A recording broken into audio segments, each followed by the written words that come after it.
સ્વામિનારાયણાય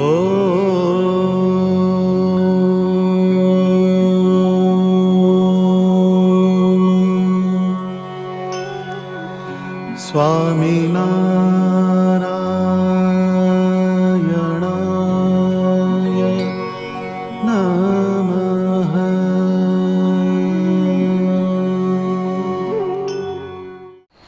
જે સાધુઓને કેવા બહુ ચોખ્ખા બનાવ્યા, એના છોકરા એની આમે ના જોડે.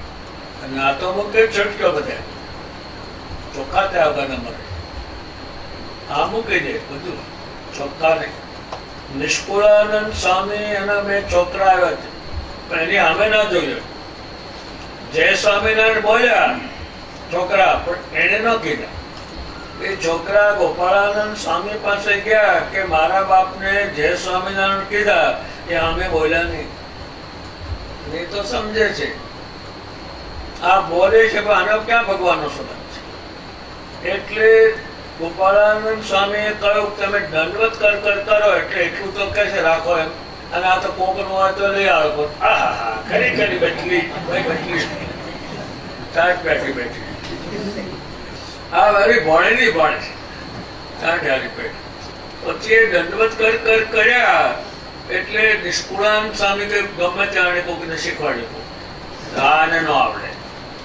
હવે કરે એટલે નિષ્કુળાનંદ સ્વામી પછી કે છે ધૂળ ક્યાં સુધી પૃથ્વી છે આટલામાં એની બધું વિજ્ઞાન આવી જાય. અંદર જેમ 10,000 મણ બાજરો હોય એને વેચે 1 કાગળિયામાં આવી જાય. ખાઈએ તે ધૂળમાંથી નીકળે છે. આ લુગડા પહેરે છે ધૂળમાંથી નીકળે છે. પાનું પહેરે તે ધૂળ ઘરનું કશું નહીં. પાના ચાંદીની થાળી હોય તો ધૂળમાંથી.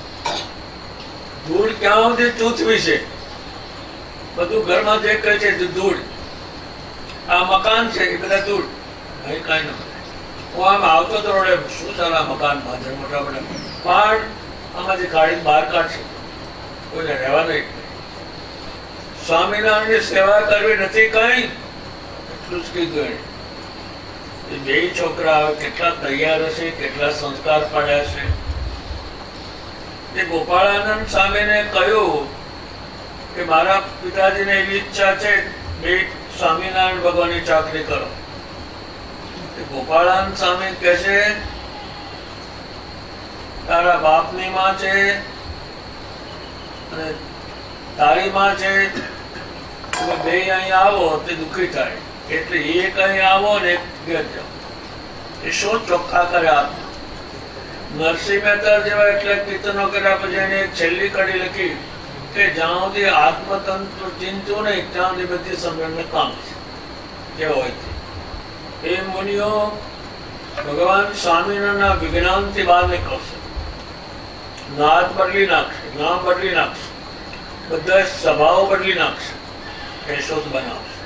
એના શરીરમાં પરમેશ્વર હતા સ્વામિનારાયણ, અને એનું જ્ઞાન રહેતું એટલે એ પ્રમાણે જ કામ કરતા. અને જેના ઘરમાં જાય એના ઘરમાં ભગવાનને મનમાં એના શરીરમાં છે અને બહાર માનસિક રીતે લાવીને ઘર તીર્થ રૂપ બનાવે.